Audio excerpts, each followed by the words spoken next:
Good morning, everybody. I am currently in South Florida. I'm actually in a town just north of Miami. My town is called Weston, and I am doing this presentation for all my beautiful coaches and all of our wonderful Academy students and all of our virtual students if you're out there. So let's get started. Let me share my screen and let me play it. Cancel that. Okay, so I'm going to talk to you guys today about cross-cultural negotiations, cross-cultural communications and negotiations for two reasons. One, because this is really what we're trying to teach you, right? How to negotiate, how to get along, how to analyze based on your own perspectives. And two, also because I am actually doing this same class for the Academy of International Business Southeast that will be held this week coming up at Florida State University in Panama City, Florida. So you guys are getting the preview of that presentation. As you guys know, I'm Dr. Leilani Baumanis. I'm a professor of international business at the College of Business and Management at Lynn University. I am also the director of X-Culture Academy, X-Culture Professionals, and the X-Culture Global Symposiums. The announcement for 2023's Global Symposium will be next week, the official launch. And I'm not going to tell you where it is right now because we want to make sure that, that we announce it to you in a proper way. Okay, but you guys are going to see a lot of social media on that, right, Rafael? Because he's in charge of the social media. Yes. Can you explain a little bit about the symposium? Probably there is a couple of students that don't know about it. Okay, so without telling you where it is, X-Culture Global Business Week or X-Culture Global Symposiums, it happens twice a year. We have a regional one where we invite 50 students. We accept 50 students to go to a smaller conference at the Academy of International Business Southeast, which means the Southeastern United States. And that's going to be held this October in Panama City, Florida. So that's the one that I'm going to next week. The big one, the Global Business Week Symposium, is going to be in July of 2023. We are inviting 200 students and faculty. It's 7 nights, 8 days. I'm just going to tell you, it's going to be somewhere in Europe, okay? And in that week, you guys or the selected participants will be able to do X-Culture. First 5 weeks will be virtual, basically the way that you guys are doing it now, doing everything online, virtual, getting along, learning together. And then on that last week, you fly to that destination where you will actually pitch your ideas. And you will also get to tour the city, meet with local dignitaries, meet with the companies that you do the business project for. And by the way, Global Business Week does not require you to do the paper. It does require you to do the pitch and the presentation. So it takes away all of the writing intensive stuff for those of you guys who are doing this as an academy or university track students. So, but for the Global Business Week, we are very selective. We invite the top 10 to 20%, depending on the size of our population. And as you guys know, it's been such a big, I think we're doing between 14 to 15,000 students a year now. And we will invite maybe the top 1,500 students. And then of those students, of the 1,500 students, we will pick between 150 and 180 students. So it's very selective. So do really well. Of course, we're also going to have 25 seats for coaches. So the coaches will be ambassadors who will help us run the program. Okay, so that should be sufficient for now. So this is the outline of my presentation. I'm not going to go over it one by one because I want to spend it talking about it. But when you guys do your presentation, always create an outline. The reason is an outline will give your audience a preview of what's going to be spoken about. Okay, so in this slide, the justification of why you need to learn how to communicate cross-culturally, only because you guys live in a global world, and everything that we consume, where we sleep, the homes that we live in, and of course the jobs that we do, all of it is globally interconnected. Can you imagine living in a house that's solely made out of, you know, materials and products from your country, such as the refrigerator, the stove, even the cabinets and everything that's in your house? All of that potentially may have all of it or part of it or a section of whatever that product is may have come from another country. And the reason for that is global resourcing makes costs of goods sold lower, and it creates a more affordable resource for people to have to improve the quality of their lives. And I don't want to get too much into that, but that's an entire chapter in itself, right?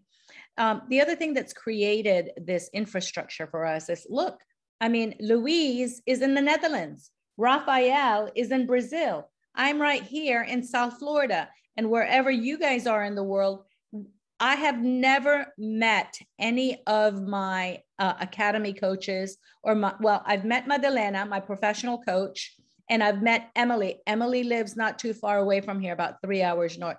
But everybody else that I've been working with, never met them in person. But I am very close with Rafael. You know, Louise, I've mentored and coached her a couple of times because the technology and the ease of the data transfer is there. Also, when I was a little kid in the Philippines, getting on a plane and going to another country was like a concept that mind-blowing, like only rich people got to do that. And today that's not so. Today, traveling for business, of course, it's required, but for leisure, everybody gets to do it, right?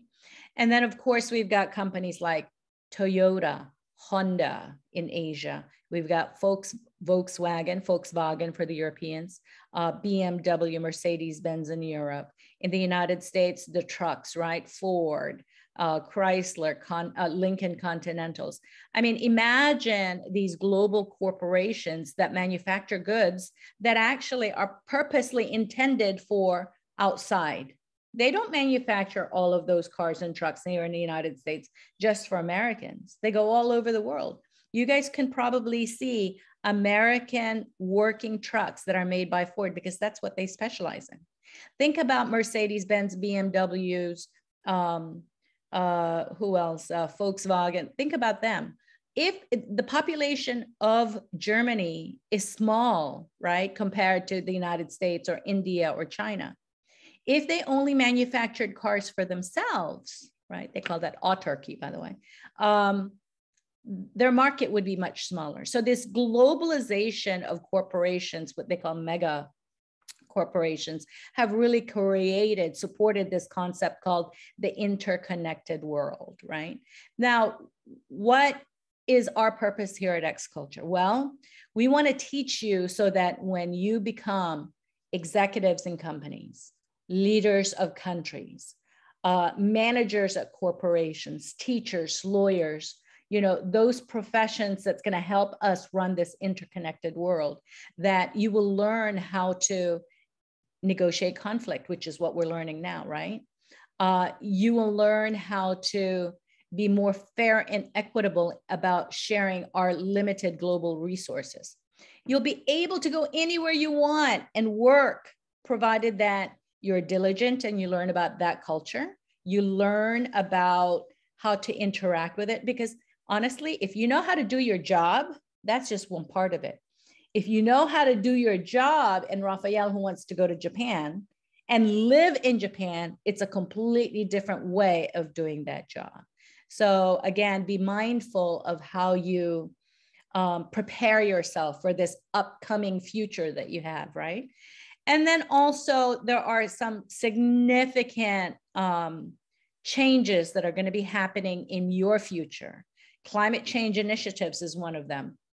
Imagine that the European Union and the United States, the two largest, maybe financial economies in the world currently, I would say it's between the United States, the European Union, which European Union operates as one economic commerce as a whole, right?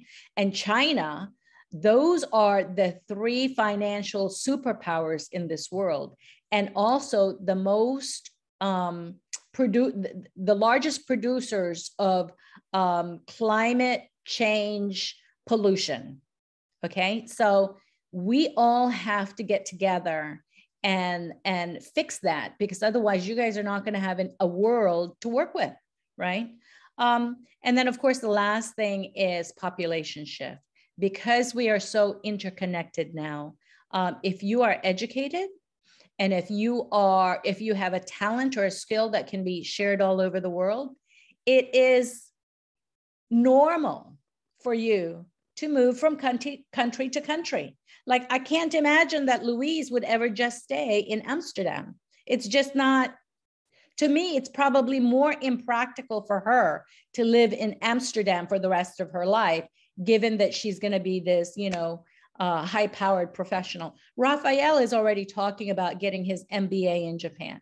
So it is a completely different world where you guys are living in now, and this global interconnectedness is normal. So we got to get ready for that.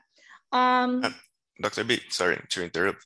We have a question from Madeline. Is the presentation going to be shared with the record or not? Yes. You can share the slides. Share the recording of the presentation? I think she is asking if she wanna share the slides.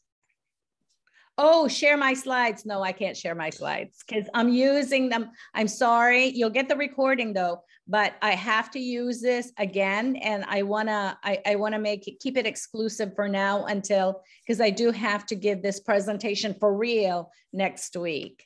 But you'll have the recording and you'll see the resources on the bottom where you can get the slides, okay? Also, we have another question from Danielle. I think it's from previous slide. What's different between global, mega, and job? What's the difference between global? Global mega, I think it's related to global mega corporations job and global job, because there were 2 points. Okay. Yeah. So the difference, what a mega corporation is imagine the top companies in the world. By the way, they're mostly American companies, with the exception of Huawei and Alibaba. If you take a look at the largest corporations in the world, they're going to be, I don't know if it's in this order, but it's going to be Apple, Microsoft, Alphabet, which is Google, and then large oil companies coming out of Europe and the Middle East and Saudi Arabia, of course. And then you're talking about large Chinese conglomerates, right? And when we say mega, it's because the companies are so big. They have a lot of money, a lot of employees, and imagine that their income is larger than most of the small countries in the world. Okay, their operating budget is bigger than most of the countries in the world. So that's what makes them mega. And they have a global reach that's everywhere, which means that you could potentially be working in Amazon, India, or Amazon, Brazil, or Amazon, South Africa, because they're growing in that capacity. Okay, so that's what makes them mega. I just wanted to show you here from 2015 to 2022, how global trade has grown despite the pandemic. You guys see the little dip here, right? This is the pandemic. But then take a look. This is what they call the bull years. Bull years are the years where our economies were growing and our income based on our investments based on those economies and companies were growing. So imagine that all of our investments were growing in these bull years, and then all of a sudden there's this dip, right? This is the pandemic. But then as soon as everybody got it together, look at the growth here. And this is what they're anticipating. This is Q1. Q1 means the first quarter of 2022. Look at where we are as a global trade market. And this is the world that you live in, guys. That's what's going to be coming. Again, going back to that question, where are the largest companies in the world? Here we are with Apple. Here we are with Microsoft, Alphabet, and Amazon. Those are the four big ones in this country. In Europe, it's Nestle, SAP, L'Oreal. That was a fun project. I did that project once with the European Union between 3 countries. And then, like I said, in the Middle East and Asia, it's about oil. Alibaba is the equivalent of our Amazon, right? But even Alibaba at $729 billion is less than, it's almost half of Amazon's $1.5 trillion, you see? So this is what makes these companies mega, because they can access so many markets. Their income is so much more than what a small country has. Okay, so things that you guys are gonna have to pay attention to, right, is this climate change and how it is really affecting the quality of life of people living on Earth. You guys, our borders does not say, oh, pollution, this is Europe. Pollution is not allowed to go to Europe. It's only allowed to stay in maybe Southeast Asia or in Africa. It doesn't work like that. For example, when the Fukushima explosion happened in Japan, within, I think, a year, all of that, now remember that the Fukushima power plant, for those of you guys who don't know the Fukushima power plant, it is the power plant that exploded in the tsunami that happened 10 or 12 years ago. I don't know exactly what time, but I remember going to a conference in Germany, and the professor that was consulting to the Fukushima Japan was there.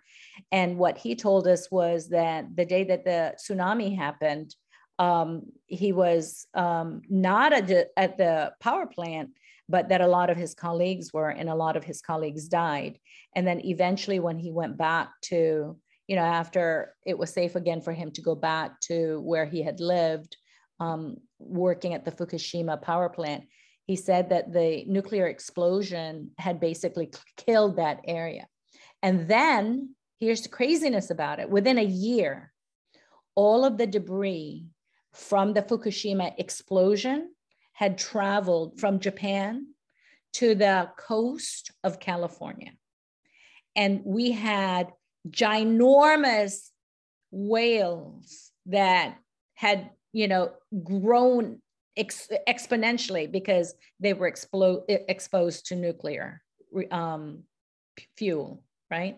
And then, of course, all of that debris was contaminated. So a lot of the California beaches and a lot of the California areas were off limits because the impact of that explosion. So, and that's just one example. I mean, imagine, you know, when there's a hurricane, all of the hurricanes that happen in South Florida, they actually originate from Africa. They start from the coast, the western coast of Africa. They travel through the Atlantic, and then they hit the United States. So you guys, we do not live in a segregated bubble within our borders. We are one global community. We are one global family. And that's what I want to teach you. I want to teach you to learn to become a global citizen, because the world someday will hopefully get smart enough to where we understand that we share one planet. Okay, so what does it mean now to communicate cross-culturally? Because really this is, our purpose is to get you to that space, but I want to give you the tools you need to get there. Okay, so there is this process called the communications process where you have a sender. So I would be sending a message to Rafael. Rafael speaks Portuguese. So I'm sending him a message. So I'm the sender, he's the receiver. Now he's going to decode that message that I'm saying to him, because sometimes with his Japanese, Portuguese mentality, there's a language barrier there. He's not sometimes often clear, right? Not only that, but Rafael and I are in 2 different time zones. I'm in South Florida, he's in Brazil, and we always have to check, okay, what time is it at your space, right? And then also some of the ways that I communicate, I was working once with a professor in Singapore. And as you guys know, you guys probably can see, I'm Asian, right? But I'm an Asian American. And he says to me, Leilani, when you come to Singapore, you have to act and behave more like an Asian lady, because Asian Americans are not well received over here. Of course, you know what my answer is to that, right? You guys know my personality or see my personality. So you can just imagine what I said to the guy, because it was not going to happen, okay? But that's the concept, right? That we have these cultural differences that we really have to be mindful of how we project ourselves to others. Because again, the whole idea is that they receive us and our message in the way that we can persuade them to do or work with us collaboratively, right? Okay, and you guys already know this.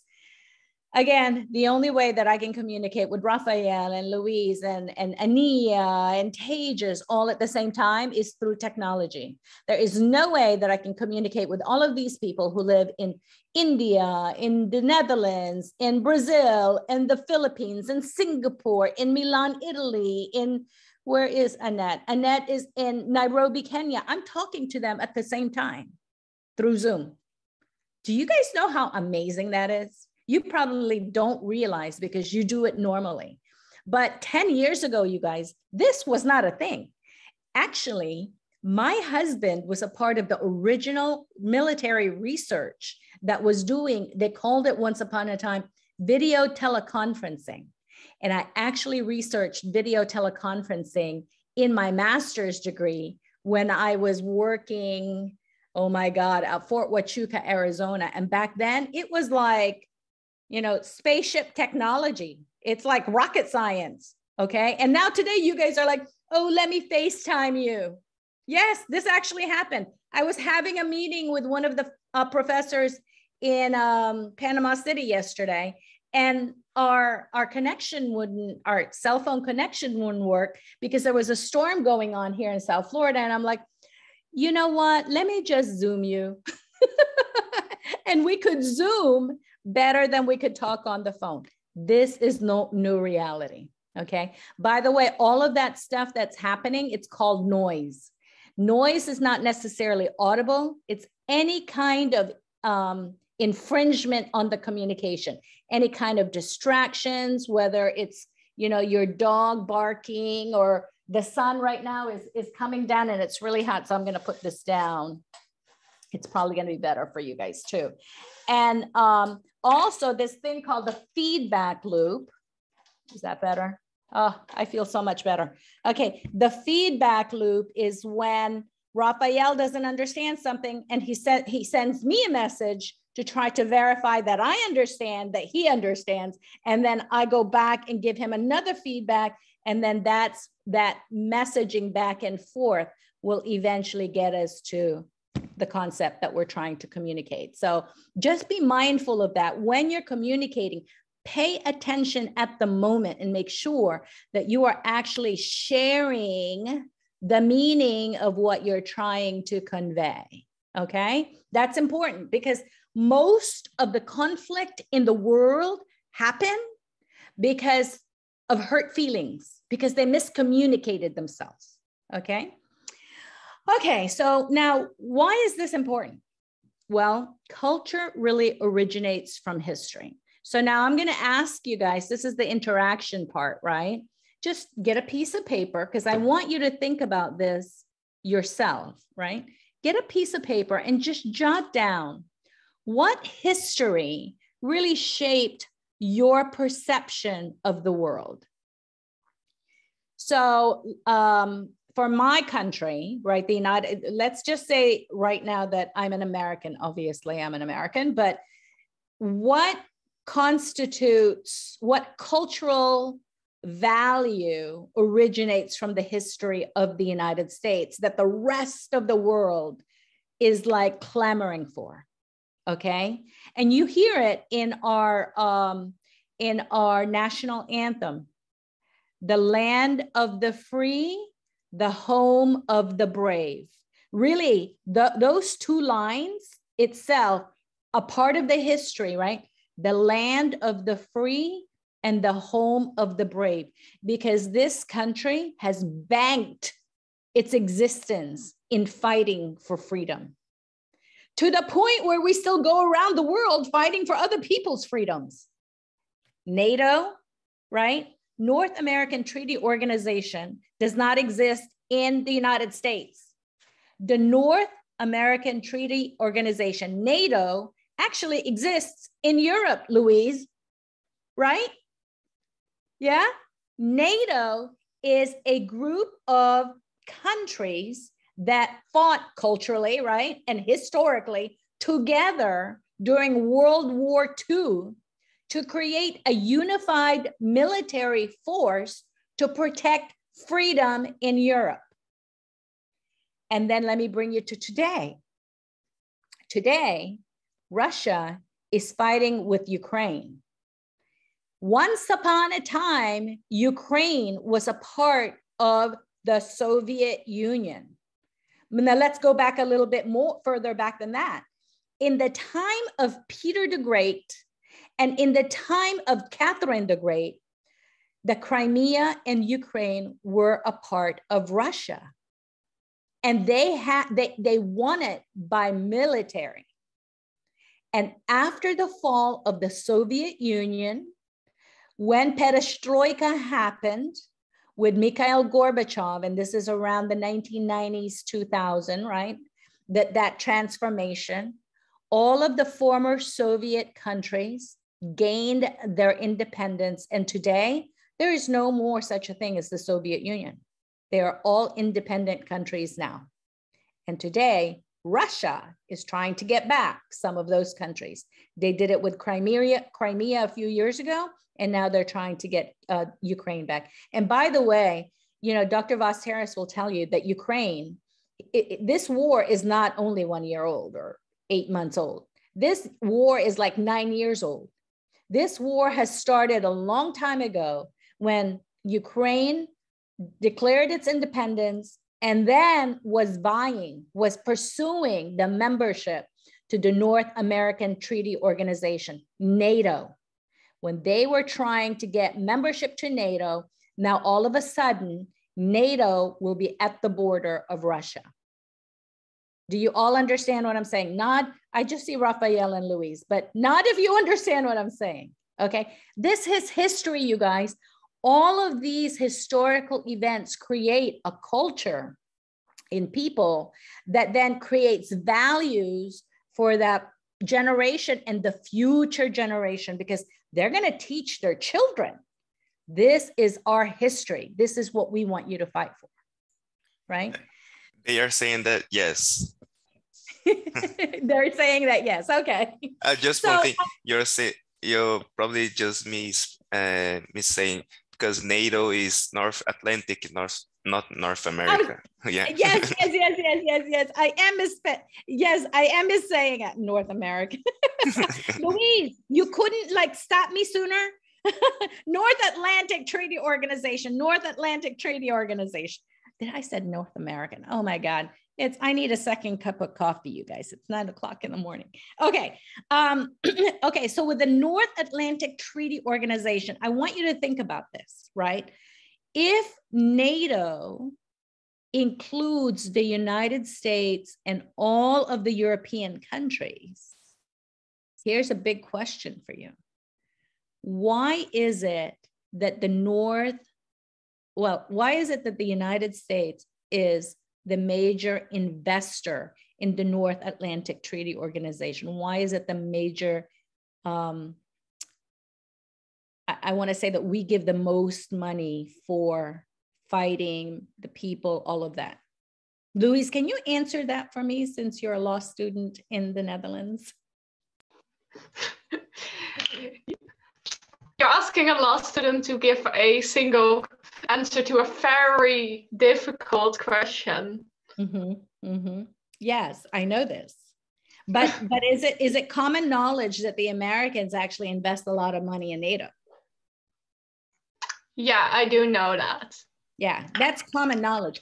And I'm going to tell you why I want to mention that to you, because a lot of the political instability happening in the United States right now is because we are spending a lot of money defending Ukraine against Russia. We're sending them weapons, we're sending them money.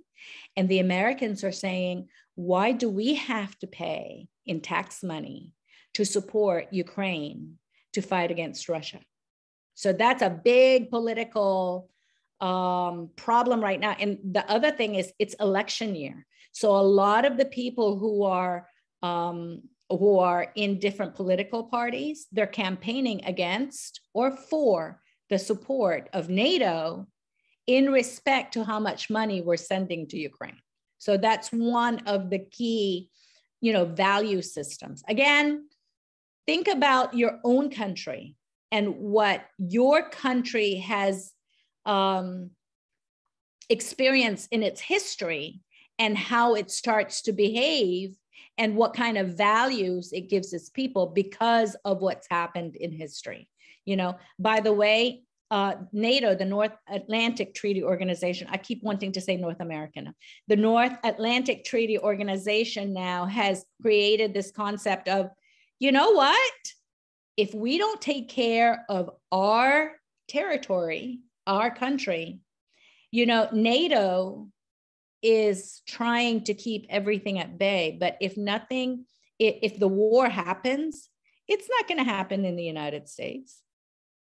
It's going to happen in Europe in the same way that World War I happened in Europe and World War II happened in Europe.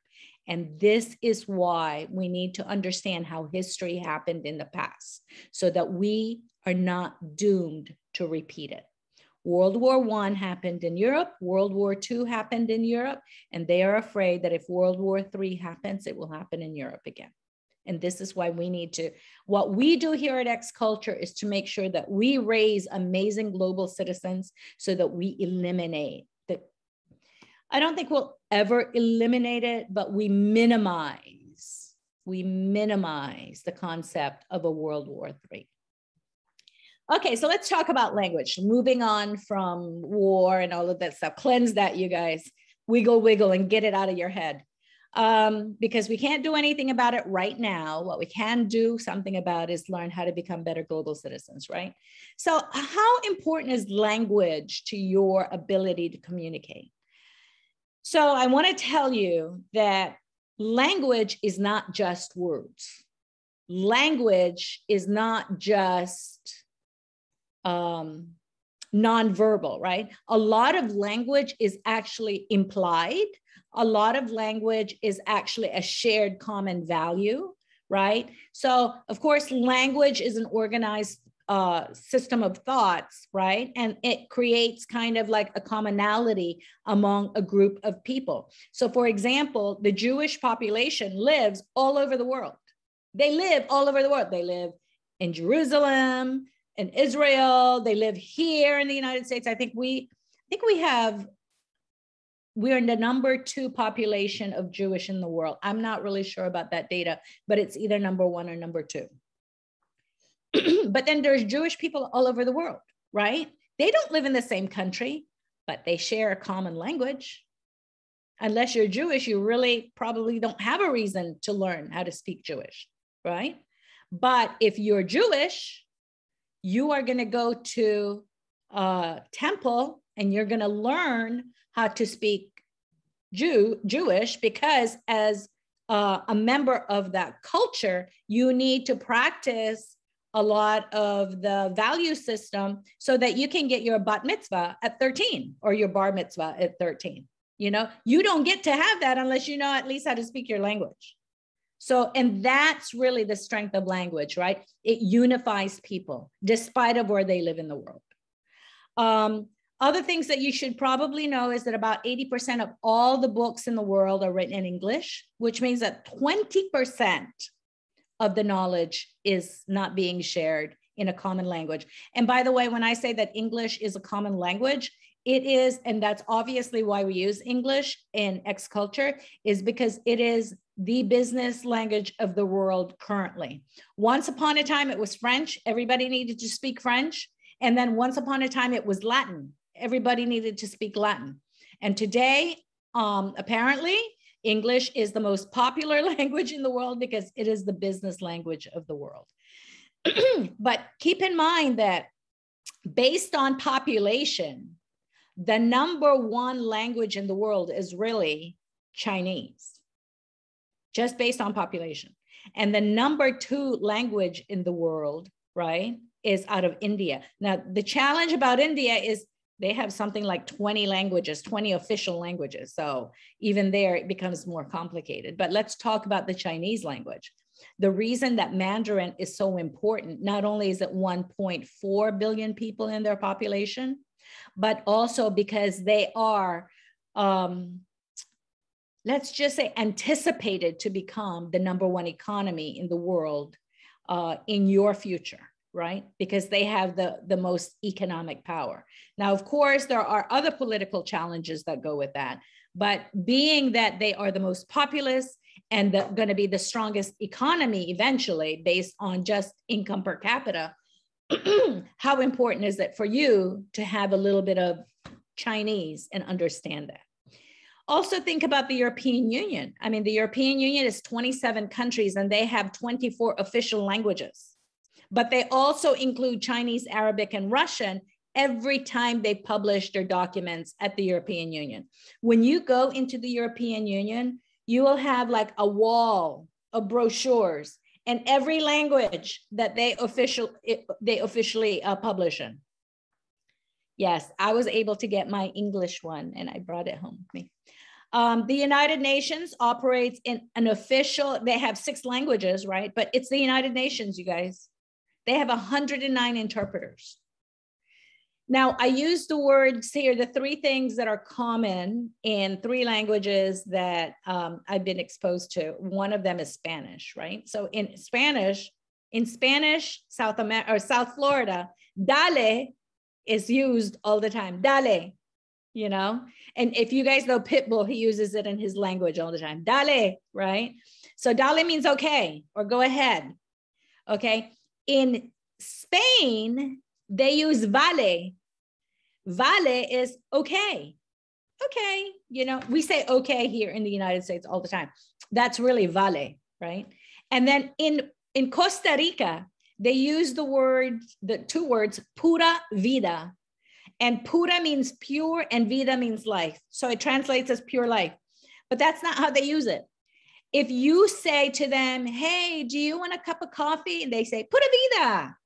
If they say, hey, if you haven't seen somebody in a long time, you're like, oh my God, how are you? They say, oh my God, pura vida. So pura vida is an expression of, yes, hello. It's like an overtly expressive, positive expression of how they're projecting passion and love. And so when you say pura vida, it means pure life, but what you're really saying is a positive expression of how you're feeling.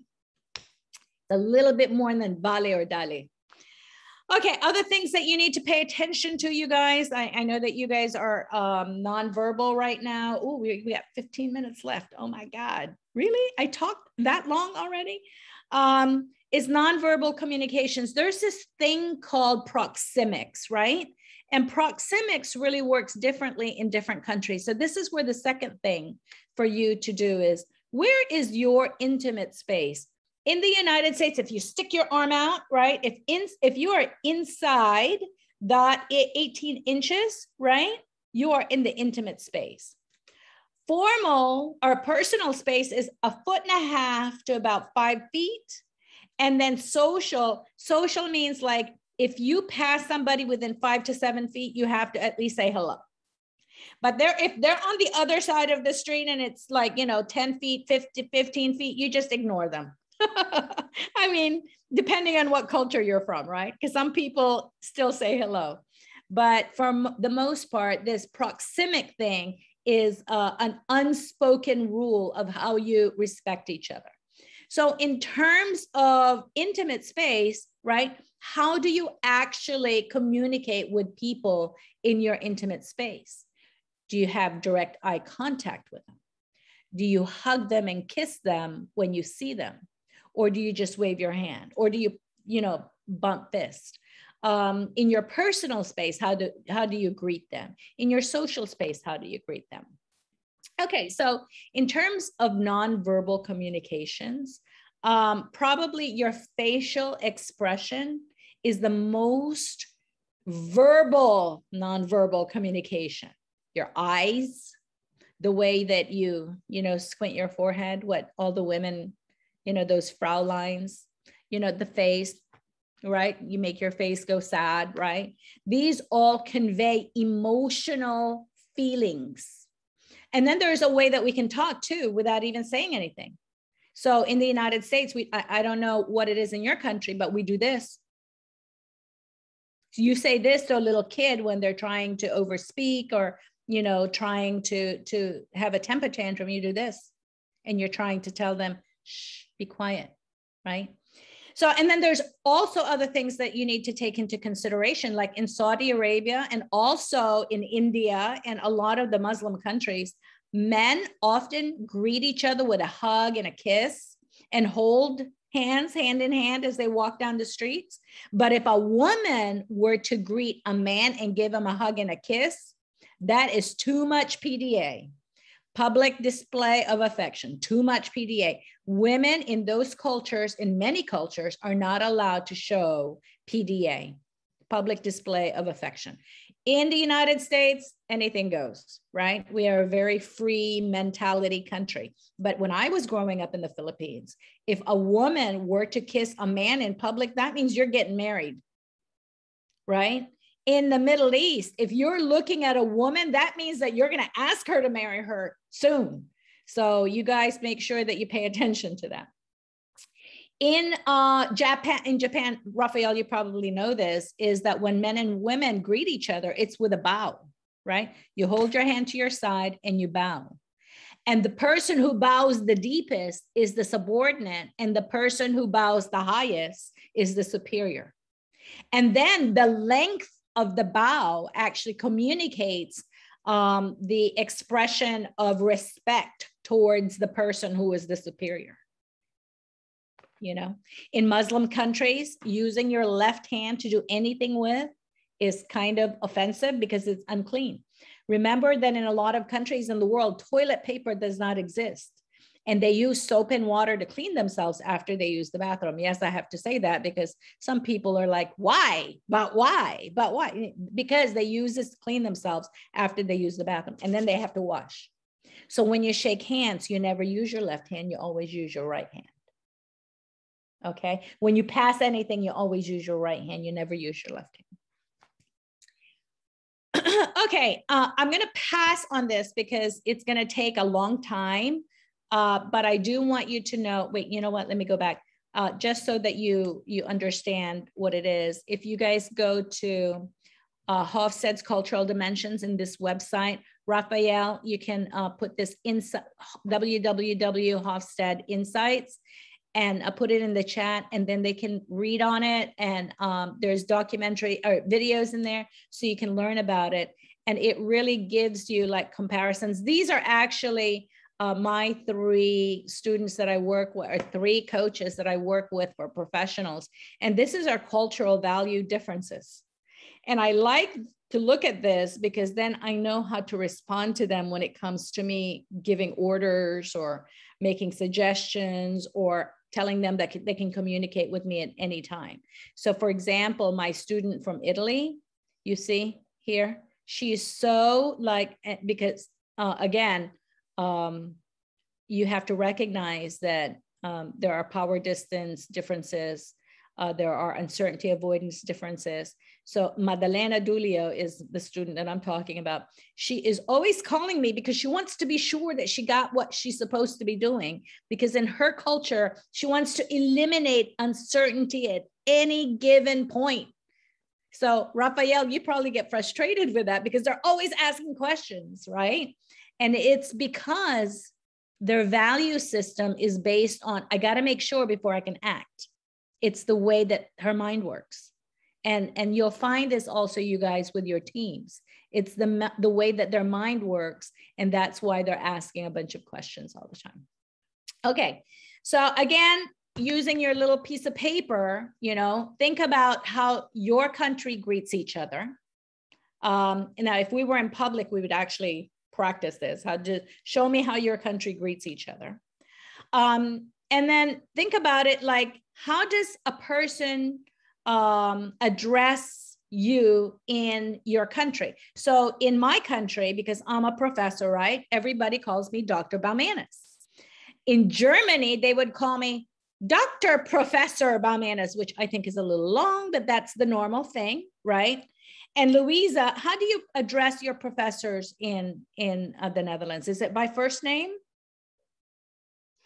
It depends. Like the Netherlands has very low power distance, so you do say like often like doctor, but often teachers tell you, oh, just call me by my first name. And if they say it's okay, it's totally normal to do as well. Yeah, that's a very European thing. They don't do that here in the United States, so don't do it in the United States. But in the Netherlands, like my professor, when I was working on my PhD at Erasmus University in the Netherlands, Rob van Tolder, he told me, he's like, just call me Rob. And I'm like, okay. And then eventually I realized that once upon a time, he was the dean of the College of Business for Rotterdam Business School. I'm like, oh my God, I'm sorry, at Erasmus University. I'm getting all my names wrong. Erasmus University in Rotterdam is where I went. So Rafael, how about in your country? How do you address professors? Usually the same as Luisa.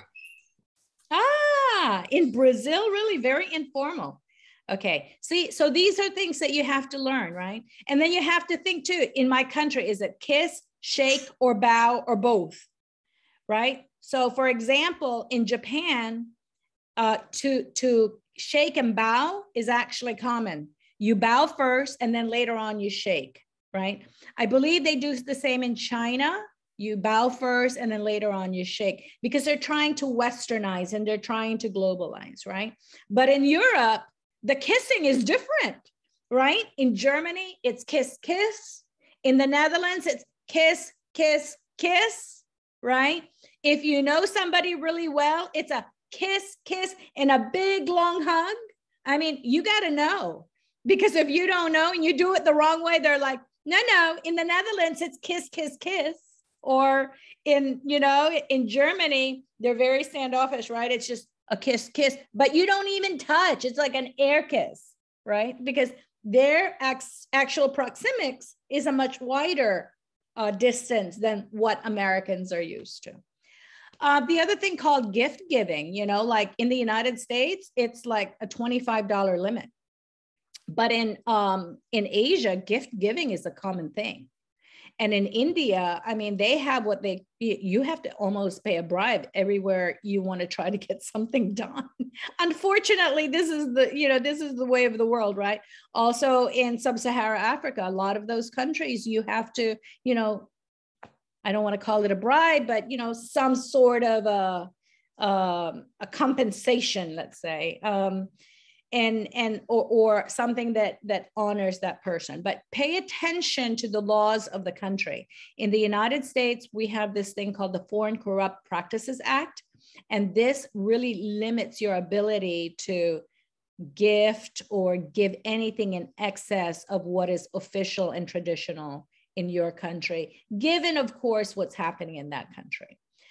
In terms of professional appearances, the United States really screwed this up, I think, because I think that a lot of Americans are very lax in the way that they present themselves. But in most countries of the world, it's still very formal, you know, dark suits, light shirts.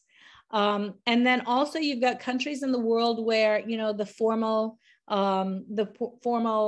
dress of the country is the most professional and the most respectful way of presenting themselves in a business world. So if you guys ever read the book with Indra, what is her last name? Indra, she was the former CEO of PepsiCo. Her first name is Indra, I-N-D-R-A. Somebody Google that for me. Read her book. It really is a great cultural value book that teaches you guys how to present yourselves, okay? Things that you need to pay attention to. And you know, this is a hard question you really have to ask yourself. Are you ethnocentric? Do you stereotype? Are you prejudiced? Do you practice racism in any way? Like, really be truthful with yourself and ask yourself these 4 questions, because, you know, ethnocentrism, you believe that your culture is superior to other people, right? Americans have a tendency of doing this often, you guys. And I know because I'm a Asian American, and I've done this where I expect, you know, certain standards, and I use my American standards to, for example, I was expecting, you know, the Indian students to work up to my standards, you know, and that's just unreasonable, because stereotyping, if you think about, is my audio still good? Because it's giving me signals here that my audio is weird. It went out for a few seconds, but now it seems like it's back. Okay. So stereotyping, which is, you know, categorizing people based on what you believe they should be or what they have, based on your past experience. Again, it's a normal thing for you guys to use this because, you know, especially when it's an unfamiliar culture or tradition. But then when you use it all the time and you take negative stereotyping as a norm, that's when it starts to become really a problem. We're not saying don't categorize, because if you don't know about a culture and you're doing, you know, a business marketing campaign, of course you're going to make some assumptions about that culture. But when you're starting to use the negative stereotypical perceptions, change that, because it's not always that way. And if you continue to expect that out of people, that's the way that they're going to behave for you. Remember that the way that you treat people is how they're going to respond to you. Okay. And this also goes back to prejudice and racism, which is really deep, right? Like, if you have negative feelings towards a particular group of people, ask yourself, why do you have this misconception? And how irrational is that? And for example, like African Americans in the United States have been, you know, treated very badly for centuries. And can I tell you, like, one of my best friends is African American, and she's amazing. She's way smarter than me, you know? So think about, you know, what misconceptions do you have that you learned from your culture that you're moving through life with? And then how do you teach yourself not to do that and not to behave that way, because it's not true, right? And then, of course, you know, the last thing is, you know, be honest with yourself, you know, defend people's value system, object to negative jokes, say something when people are insulting other people, respect other people's freedoms. You know, everybody has a right to the quality of life that you want to see yourself living in. And then really try to understand what in history happened to where this happened. Okay, so that completes my presentation, because in 1 minute, Academy is going to have their meeting. Yes, Rafael? Yeah, the Academy coaches. Yeah. So do I have anything that I need to answer, because it's 9:59? No, we just had some comments here, but no questions, I think. Is there any questions? Oh, Indranubi. Yes, yes. Indranubi. You guys need to read that book. Oh my God, she's so good.